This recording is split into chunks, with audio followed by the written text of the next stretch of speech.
¿no? Si cortáramos el cordón umbilical, está a horas 12, ¿no?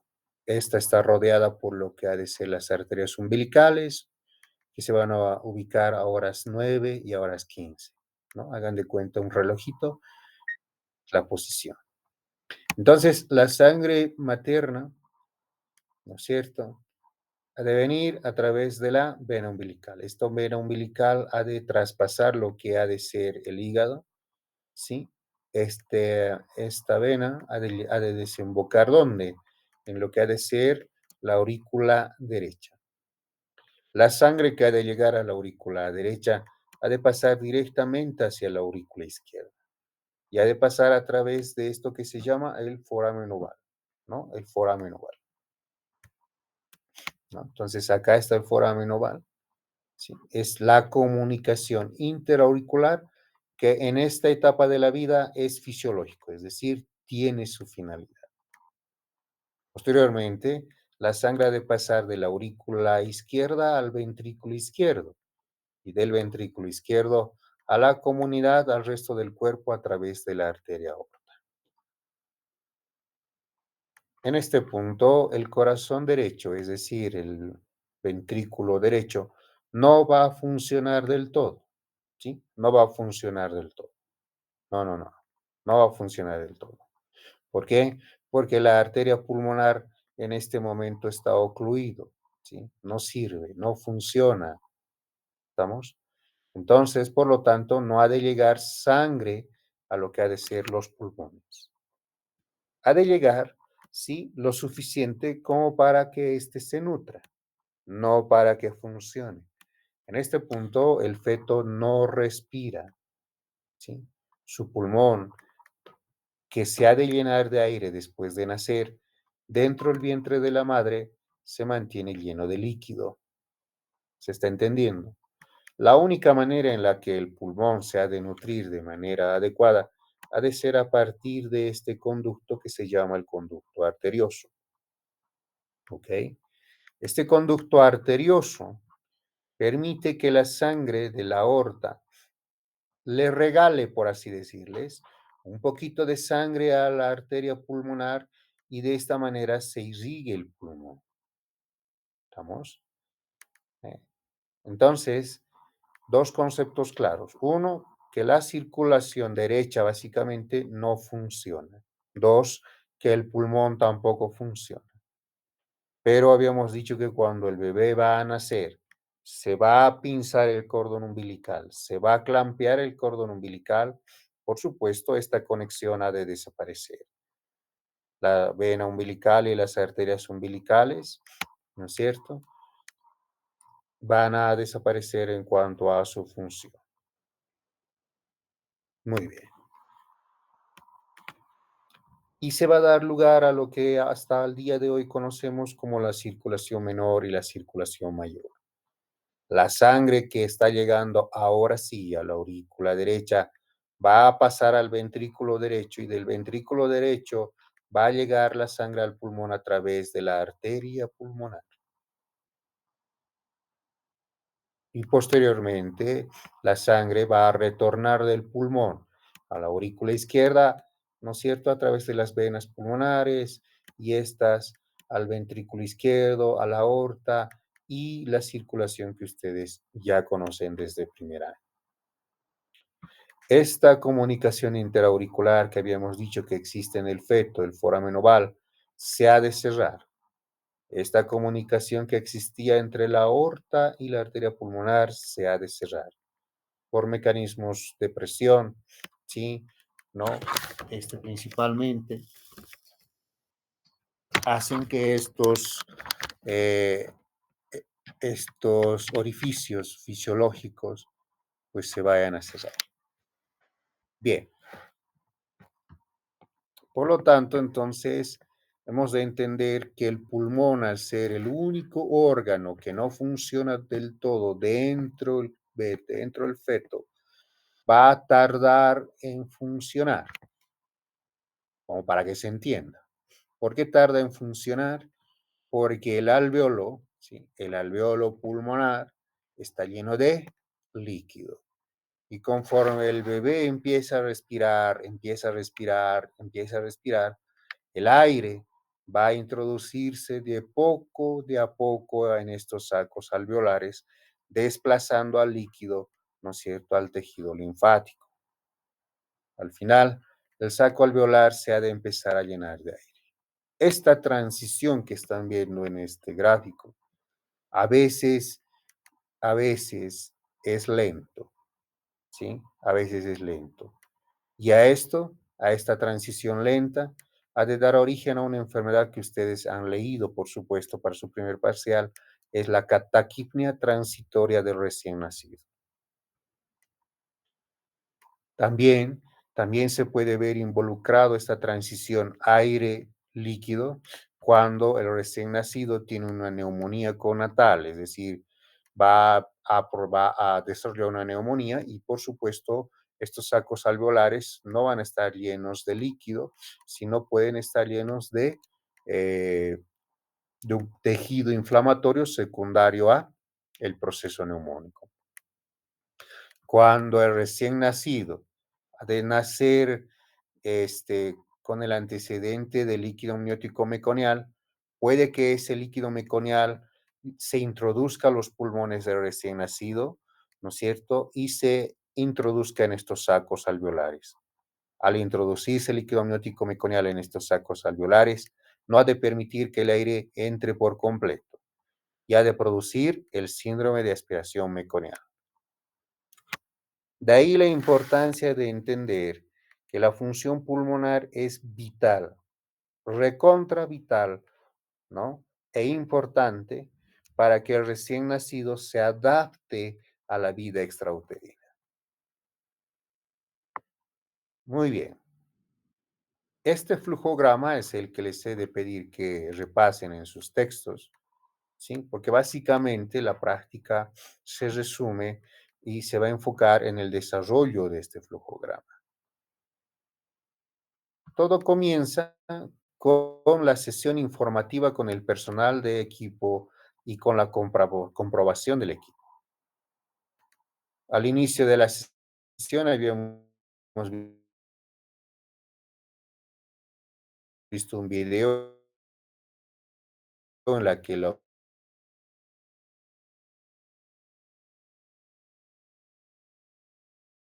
obstetra,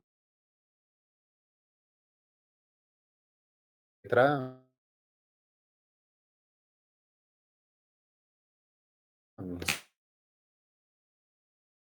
cierto?, le comunicaba a ver, ¿no es cierto?, qué se viene, si este bebé ha de ser atendido por parto o por cesárea, si la madre tiene algunos antecedentes de importancia. Además de aquello, tenemos que comprobar el equipo, tenemos que tener y revisar todo lo necesario para atender al recién nacido, para que cuando vaya a nacer no exista ningún inconveniente. Después que hemos recibido al bebé, ¿no es cierto? Como les he mostrado en los videos iniciales, nosotros nos hacemos 3 preguntas.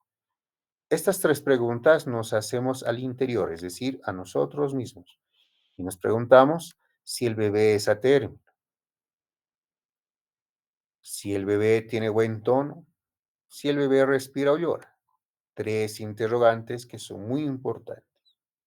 Si la respuesta ha de ser sí a estas 3 preguntas, lo que hemos de hacer es el apego precoz, que por antecedentes referidos por sus compañeras que han hecho práctica en el Hospital Los Andes, pues me dicen que sí se hace el apego precoz. Y el apego precoz no es más que llevar al recién nacido al pecho de la mamá y hacer su atención ahí, ¿no? Manteniendo el contacto piel a piel con la mamá. Y es ahí donde hacemos los pasos iniciales de la atención del recién nacido, ¿no? La atención de rutina, que es lo que les había comentado, el clampeo del cordón umbilical, la vitamina K, la administración de gotitas oculares y demás, se hace en la pancita, es decir, en el pecho de la madre. Eso es lo que ocurre en la mayoría de los partos y cesáreas. Pero ha de haber un grupo en el que la respuesta es negativa, es decir, el bebé no es a término, es decir, que el bebé es prematuro, que el bebé no tiene buen tono, que el bebé no está respirando. Entonces, ¿qué hacemos con este recién nacido cuya respuesta es no? Lo hemos de llevar a la cervocuna. Y en la cervocuna hemos de hacer los pasos iniciales de la atención del recién nacido. Y eso no es más que brindarle calor, secarle, estimularle, abrir la vía aérea y aspirar secreciones de ser necesario. Posterior a haber hecho estos 5 pasos, nosotros nos tenemos que volver a preguntar si el bebé ya tiene buen tono, si el bebé ya respira o llora y qué color tiene. ¿Por qué es importante volver a preguntarnos esto? Porque han de existir 2 respuestas, 3 respuestas. Una en la que el bebé, con todo lo que hemos hecho, secar, estimular y qué sé yo, el bebé ya está bien, ya tiene buen tono, ya llora, listo, pasó el susto. Pero si la respuesta es negativa, ha de existir 2 escenarios. Una en la que después de haber secado, después de haber estimulado, después de haber abierto la vía aérea y aspirar secreciones, reviso al bebé y el bebé no respira. A eso llamamos apnea. Y la frecuencia cardíaca está a menos de 100. Entonces, este bebé que no respira y su corazón empieza a latir menos, lo que tengo que hacer es brindarle ventilación a presión positiva. Ventilación a presión positiva. Utilizar un oxímetro de pulso, ¿no? Para monitorizarlo. O puede que el bebé, después de calentarlo, después de secar y estimular la vía aérea, ¿sí? Comience a respirar, pero respira con dificultad. Le cuesta respirar. Respira muy rápido o respira muy lento, pero al final respira. Recuerda que a este lado del algoritmo no respira. Acá sí lo hace, ¿sí? Pero con dificultad. ¿Qué hacemos cuando un bebé respira con dificultad? Lo que hacemos es administrar oxígeno y considerar la aplicación de CPAP. Estos conceptos de ventilación a presión positiva y CPAP los hemos de ver un poquito más adelante y durante nuestra práctica en el hospital. Lo importante es que ustedes entiendan que hay pasos a seguir, pasos que lo vamos a desarrollar a continuación. Esta parte del algoritmo, ¿no? Donde ya evaluamos la frecuencia cardíaca, consideración de tubo endotraqueal, consideración de masaje cardíaco, no la vamos a ver conmigo porque requiere mayor entrenamiento, pero lo vamos a comentar, por supuesto. Entonces, les había dicho que nosotros tenemos que hacer 4 preguntas, ¿sí? 4 preguntas al obstetra o al que va a atender a la madre. Sí. Estas 4 preguntas que nosotros tenemos que hacer nos van a ayudar a nosotros para inclusive saber si estamos en condiciones de atender a un recién nacido. Entonces, la primera pregunta tiene que ver mucho con lo que es la edad gestacional. La edad gestacional es muy importante. ¿Por qué es importante? Porque no es lo mismo atender a un recién nacido que sea a término que atender a un recién nacido prematuro. Se supone que el prematuro todavía no está en condiciones de nacer y probablemente traiga con él muchas complicaciones. Entonces, para eso me sirve primero saber la edad gestacional del recién nacido. La segunda pregunta que yo le tengo que hacer al obstetra es, ¿el líquido amniótico es claro? ¿Por qué me hago esta pregunta? Porque si el obstetra me dice, doctor, no, el líquido amniótico no es claro, qué sé yo, es amniótico, órale, pues el bebé tiene, ¿no? Riesgo de desarrollar síndrome de aspiración meconiana, ¿cierto? Ahora, si el obstetra me dice, no, que la madre todavía no ha roto bolsa, entonces yo tengo que estar precavido de saber cuáles son las características del líquido amniótico. La pregunta número 3 se refiere a que cuáles son los factores de riesgo adicionales.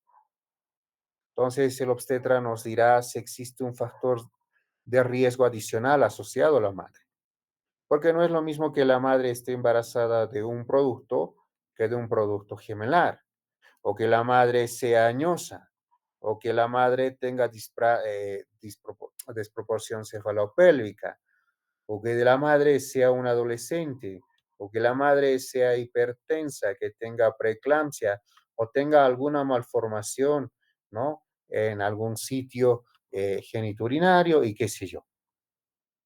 Entonces, es importante conocer estos factores de riesgo adicionales. ¿Estamos? Y por último, la última pregunta es, ¿cuál es el plan de manejo de cordón umbilical? Esto va relacionado con lo que es la ligadura tardía del cordón. Nosotros entendemos como ligadura tardía del cordón al momento en el que el obstetra va a pinzar, va a cortar el cordón umbilical.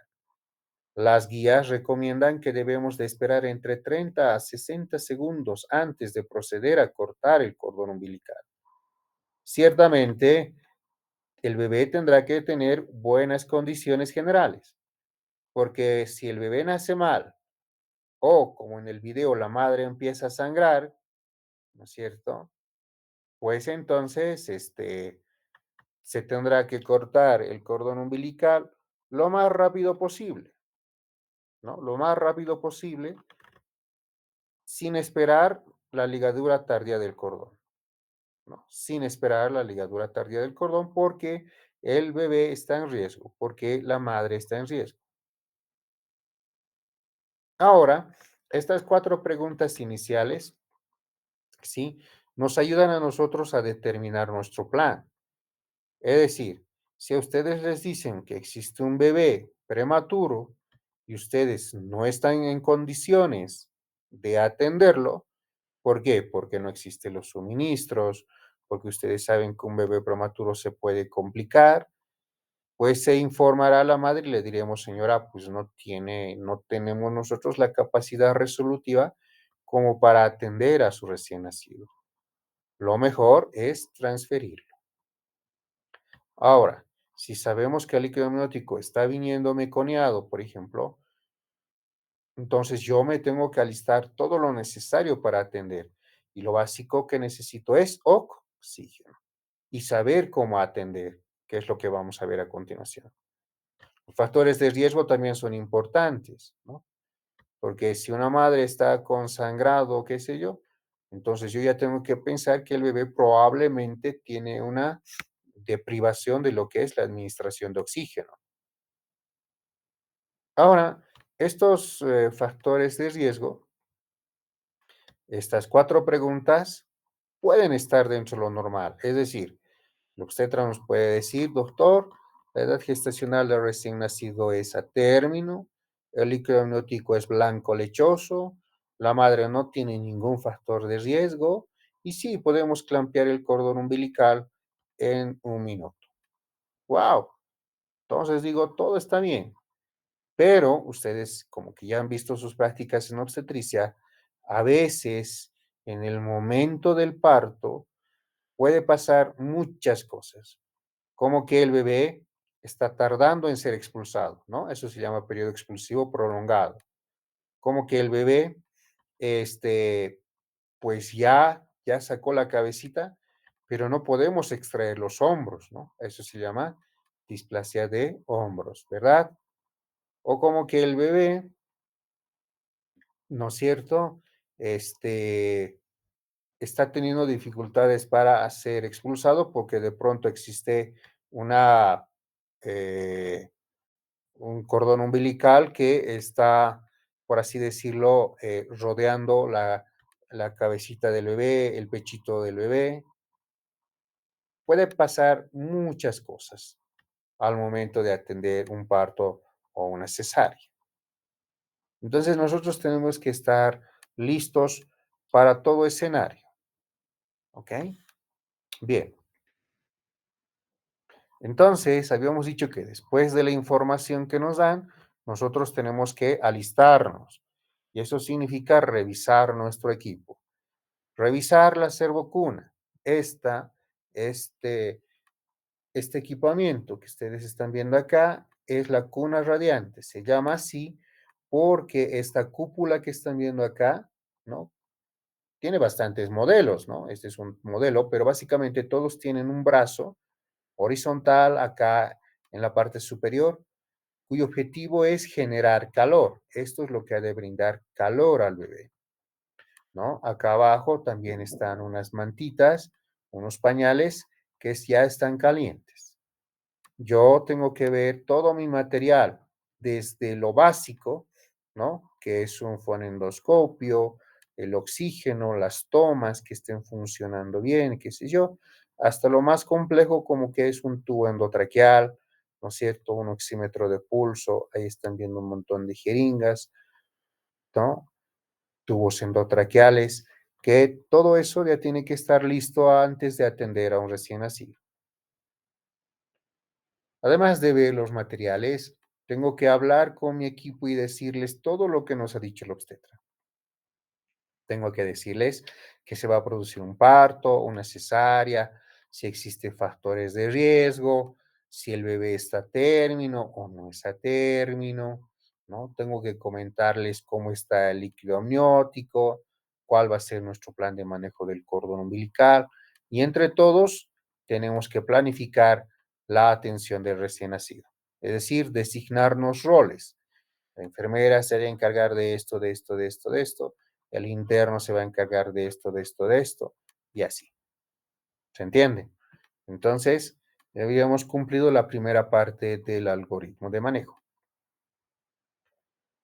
En esta reunión informativa, entonces, hemos de ver los factores de riesgo, vamos a identificar al líder, vamos a anticiparnos a posibles complicaciones, vamos a delegar tareas, vamos a identificar a quién ha de ser el que documenta todos los eventos, ¿no? Vamos a determinar qué suministros y equipos necesitamos.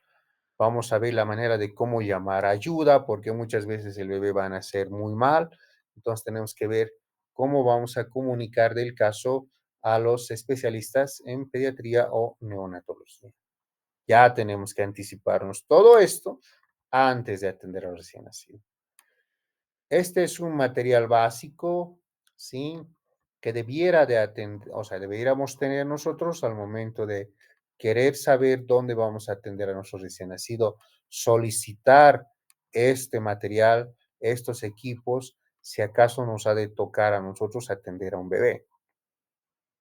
Toallas calientes, ¿no? Colchones térmicos, jeringas, catéteres de aspiración, es decir, sondas de aspiración, un estetoscopio, ya el mismo oxígeno, ¿no? Un pulsioxímetro, laringoscopio en el peor de los casos, tubos endotraqueales, adrenalina. Entonces es una pequeña lista que nosotros debiéramos tener a la mano a la hora de revisar la sala donde vamos a atender a nuestro recién nacido y verificar que contamos con lo necesario para atender a un bebé. Porque si no contamos con lo necesario, pues no nos vamos a atrever siquiera a atender a un recién nacido. Porque como les había comentado hace un rato, puede que la mamá, el bebé no tengan factores de riesgo antes de atenderlos, pero que durante el trabajo de parto o en la misma cesárea puede que la cosa se complique. Puede que el bebé no puedan extraerlo o tarden en sacarle de la barriguita.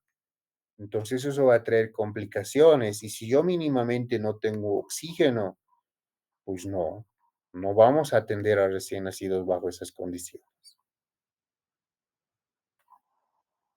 Entonces, alistamos nuestro equipo, checamos que todo esté en nuestra mesa de trabajo, ¿verdad? Hemos verificado que todo funciona y comenzamos ya a querer atender a nuestro recién nacido. Entonces, al momento que nos van a pasar al bebé, como hemos visto en el video, yo me tengo que hacer tres preguntas, ¿verdad? Si el bebé es a término, si respira o llora y qué tono tiene. Como están viendo en este gráfico, el bebé es a término porque se lo ve grande. Se nota que está llorando y tiene buen tono porque sus flexiones se observan a nivel de extremidades superiores e inferiores. cosa que no ocurra, cosa que no ocurre con este bebé que están viendo en este lado. Es un bebé chiquitito, ¿sí? Que apenas se ve que tiene una piel madura, ¿no? Tiene lanugo, no, miren, está completamente extendida las extremidades, no está flexionado y no lo vemos ni llorar. Entonces, este bebé es prematuro, no tiene buen tono, ¿sí? A diferencia de esta guagua, ¿me entienden? Pero qué pasa? ¿Qué pasa si el bebé nace bien como podemos ver a este lado del gráfico? Lo que se hace es lo que habíamos comentado, el apego precoz. El obstetra nos ha entregado al bebé y nosotros estamos entregándole a la mamá al producto de su vientre, ¿sí? Acá a la enfermera le va a pasar lo que es el clavo umbilical y la pinza, ¿cierto? Entonces le va a pasar a la mamá. Digo, a la pediatra. ¿Y la pediatra dónde va a atender al recién nacido? Pues acá, sobre la madre. De no nacer bien la guagua, lo vamos a llevar, hemos dicho, a la cervocuna.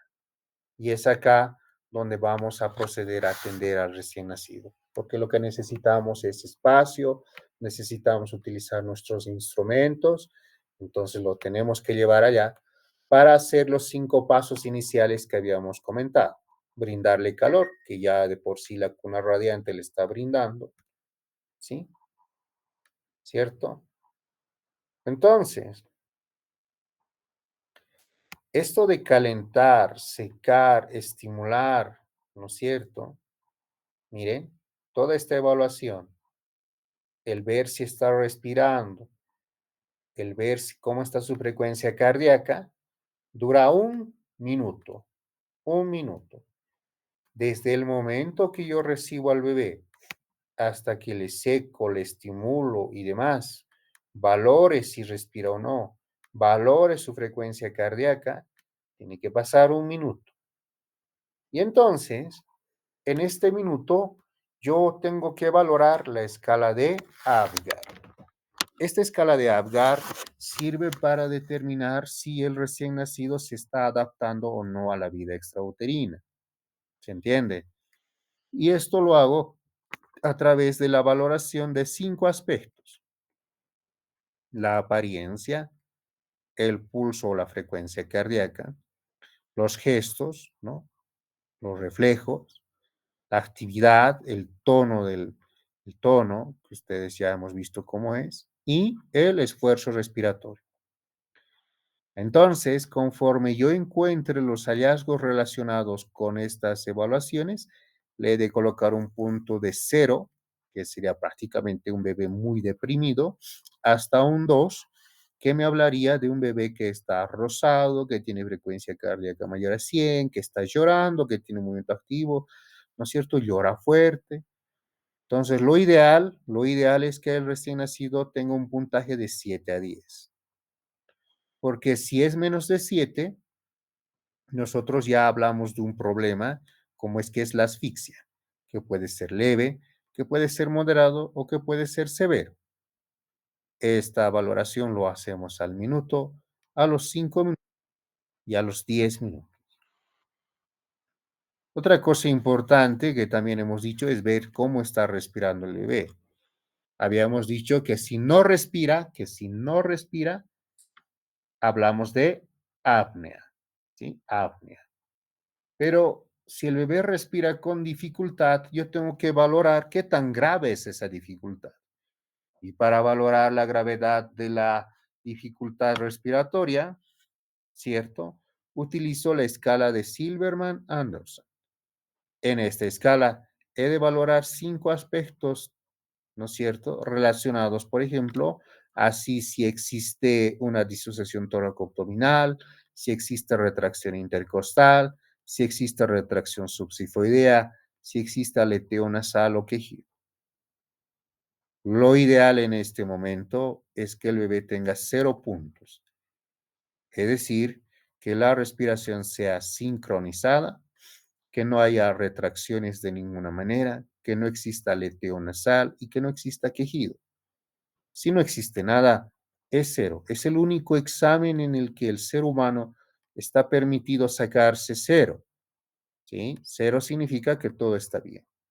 Pero si existiera algún grado de dificultad, es decir, existiera retracción intercostal, existiera aleteo nasal, existiera una disociación toracoabdominal, entonces yo tengo que hacer la puntuación, sumo los puntos, ¿no? En cada X que yo pueda poner, por ejemplo.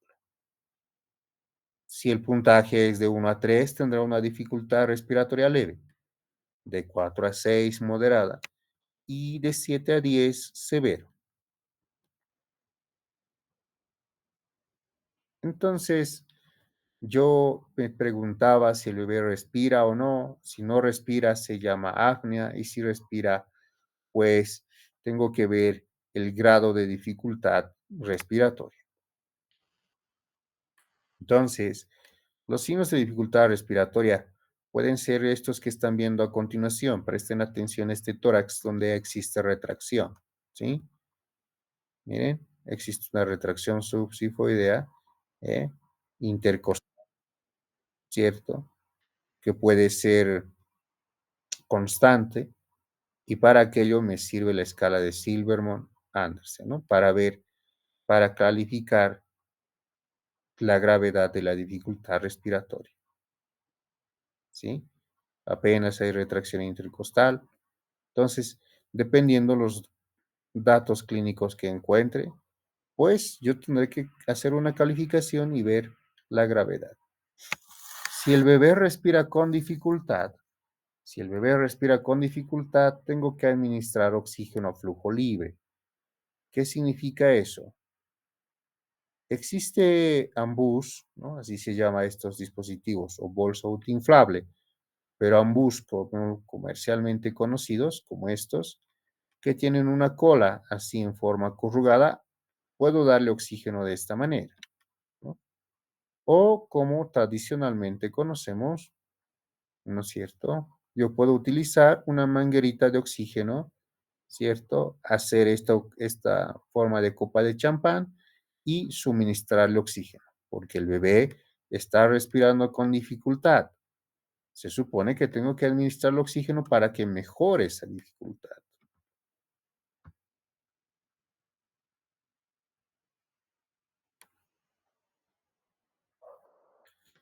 Al momento de administrar oxígeno a un recién nacido, yo tengo que tomar en cuenta esta tablita. Se llama tabla objetivo de saturación de oxígeno. Ustedes tienen que entender que el recién nacido, ¿no es cierto?, cuando está dentro del vientre materno, alcanza una saturación hasta el 65%. Recuerden que el bebé dentro del vientre materno no respira, por lo tanto, la saturación de oxígeno es baja, ¿no? De 60 a 65. Conforme el bebé alcance más minutos de vida, llegue hasta los 10 minutos de vida, es decir, imagínense, 10 minutos de vida, el bebé recién ha de alcanzar una saturación entre 85 y 95%. Entonces, esto quiere decir que gradualmente el bebé ha de empezar a mejorar su oxigenación. No lo hace rápido, se tarda, se lleva su tiempo. Y esto hemos dicho ¿por qué? Porque poco a poco los sacos alveolares se han de llenar de oxígeno, porque recuerden que están llenos de líquido. Entonces, esta transición lenta hace entender que hay que tener mucho cuidado con la oxigenación.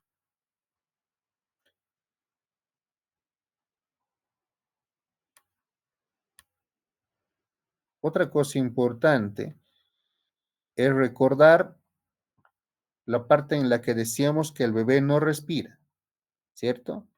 ¿Qué hacemos cuando el bebé no respira? Lo que hacemos es ventilación a presión positiva. ¿Y qué es eso? Es lo que están viendo en la imagen, ¿no? El pediatra lo que está haciendo es hacerle respirar a través, ¿no? A través de esta bolsa autoinflable o comúnmente llamada ambú, ¿no? Miren, entonces está presionando el ambú, ¿no? Y es con este dispositivo que ayuda al recién nacido a respirar.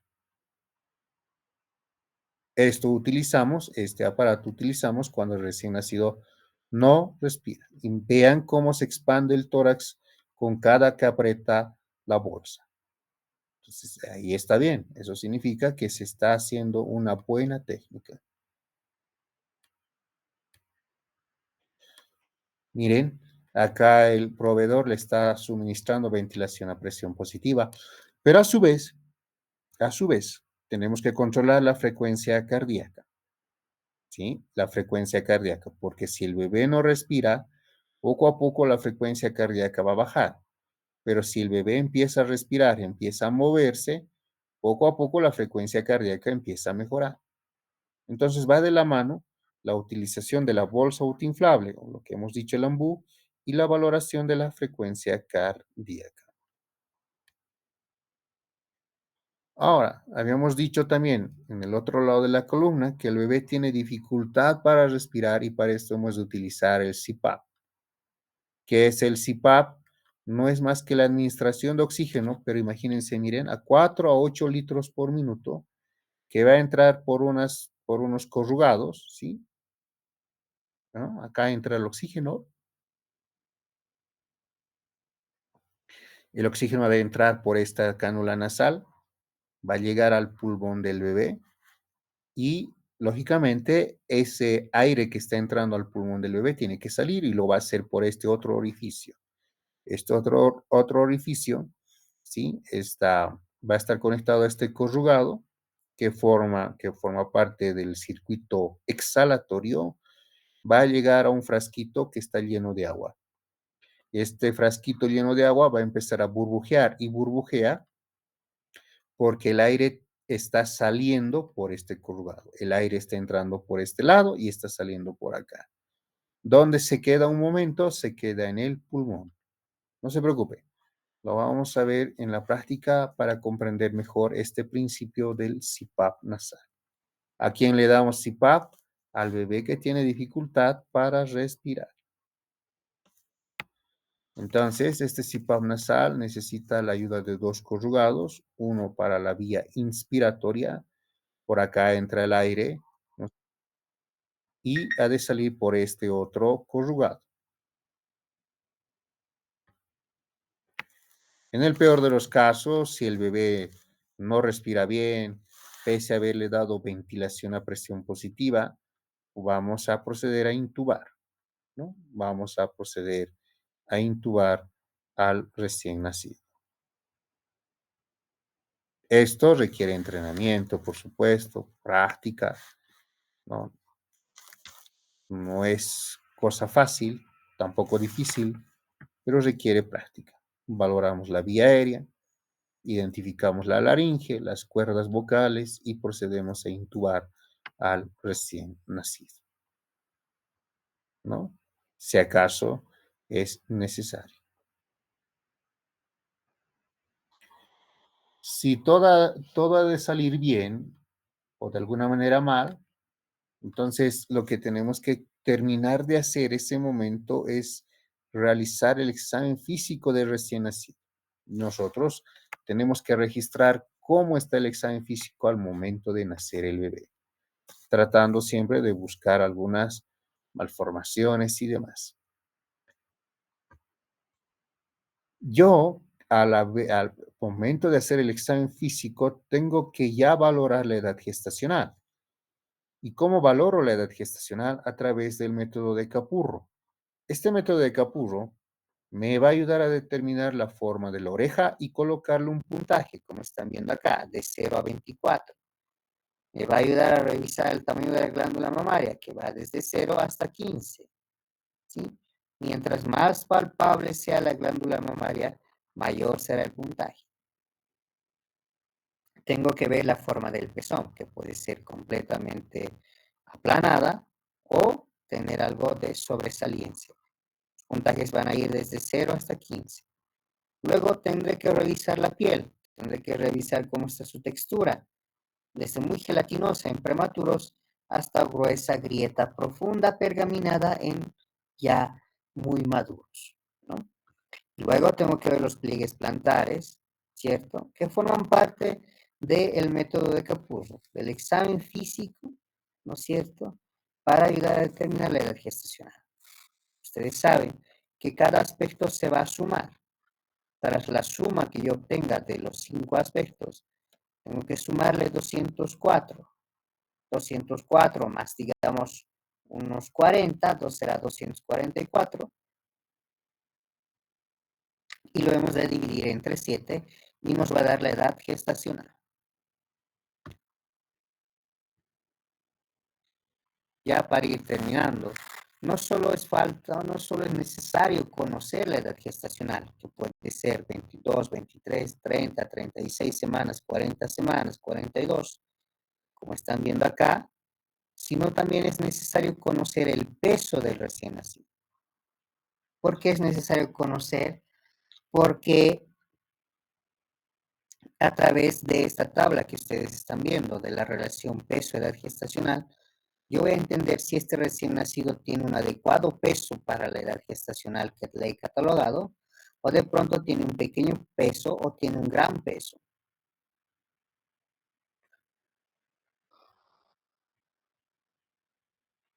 Todos entendemos que esta relación peso-edad tiene que estar en esta curva celeste, ¿no? Es decir, tiene que tener una relación armoniosa en cuanto a su peso y su edad gestacional. Pero también puede existir que hay bebés chiquititos y bebés grandes, ¿no? Y tendré que preguntarme cuál ha sido la causa de que un bebé nazca chiquitito o de que vaya a nacer muy grandote. Entonces, así terminaría esta parte de lo que es la atención del recién nacido y la reanimación neonatal. Lo que les he de pedir